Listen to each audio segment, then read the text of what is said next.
آج ہم ایک ایسے واقعے کی بات کر رہے ہیں جس نے سب کو حیران کر دیا، ایک امریکی لڑاکا طیارے کا گرایا جانا۔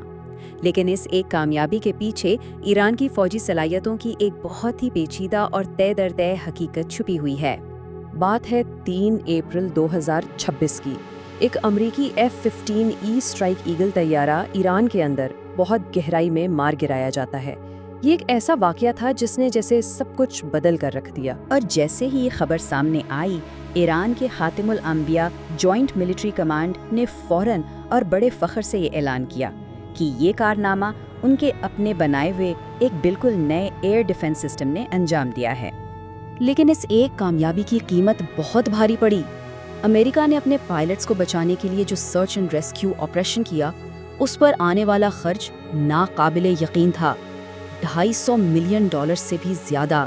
صرف 48 گھنٹے کے اس ریسکیو مشن میں امریکہ کو کتنا نقصان ہوا، ذرا یہ دیکھیں۔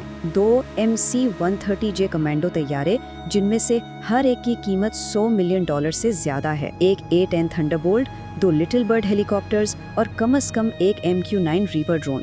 تو سوچیں، ایک ایرانی میزائل کے جواب میں یہ کتنی بڑی قیمت تھی۔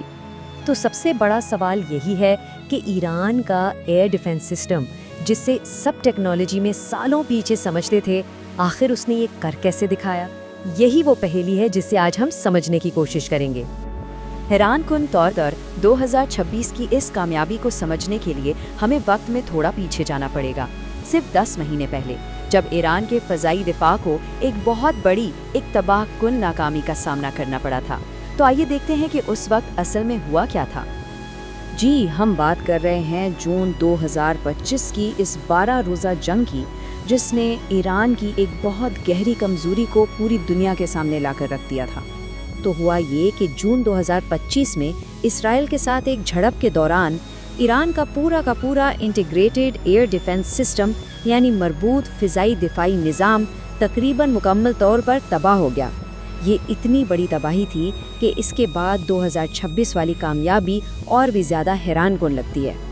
اور یہ تباہی کتنی بڑی تھی، اس کا اندازہ ان اعداد و شمار سے لگائیے۔ 80 سے زیادہ میزائل بیٹریاں ناکارہ ہو گئیں، 120 سے زیادہ لانچ پلیٹ فارمز تباہ کر دیے گئے۔ لیکن سب سے چونکا دینے والی بات، ایران ایک بھی اسرائیلی جیٹ کو مار گرانے میں کامیاب نہیں ہوا، ایک بھی نہیں۔ اچھا، اب اس ناکامی میں ایک اور دلچسپ پہلو بھی ہے۔ جب ہم ذرا گہرائی میں جا کر دیکھتے ہیں تو یہ پتہ چلتا ہے کہ ایران کے اپنے بنائے ہوئے سسٹمز اور باہر سے خریدے گئے سسٹمز دونوں ہی ناکام ہوئے، لیکن الگ الگ وجوہات کی بنا پر۔ تو دیکھیں، ایک طرف تھا روس سے خریدا گیا S-300 سسٹم۔ یہ جدید الیکٹرانک جیمنگ کا مقابلہ نہیں کر سکا اور اس کے فائر کنٹرول ریڈارز بالکل بیکار ہو گئے۔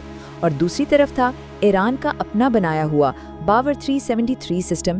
یہ تو F-35I جیسے اسٹیلتھ طیاروں کو ڈیٹیکٹ ہی نہیں کر پایا، یعنی انہیں دیکھ ہی نہیں سکا۔ اس کی وجہ تھی اس کے ریڈار کی خامیاں۔ تو یہ باور 373 کیوں ناکام ہوا؟ اس کی وجہ تھی F-35 کی اسٹیلتھ ٹیکنالوجی، جسے لو ریڈار کراس سیکشن یا RCS بھی کہتے ہیں۔ اب اس کا مطلب کیا ہے؟ اس کا مطلب یہ ہے کہ اس ٹیکنالوجی کی وجہ سے ایک پورا لڑاکا طیارہ ریڈار پر صرف ایک چھوٹی سی دھاتی گولی جتنا نظر آتا ہے۔ اب خود سوچیں، اتنی چھوٹی چیز کو پکڑنا کتنا مشکل بلکہ تقریباً ناممکن ہو جاتا ہے۔ اور یہ اعداد و شمار کارکردگی کے فرق کو بالکل واضح کر دیتے ہیں۔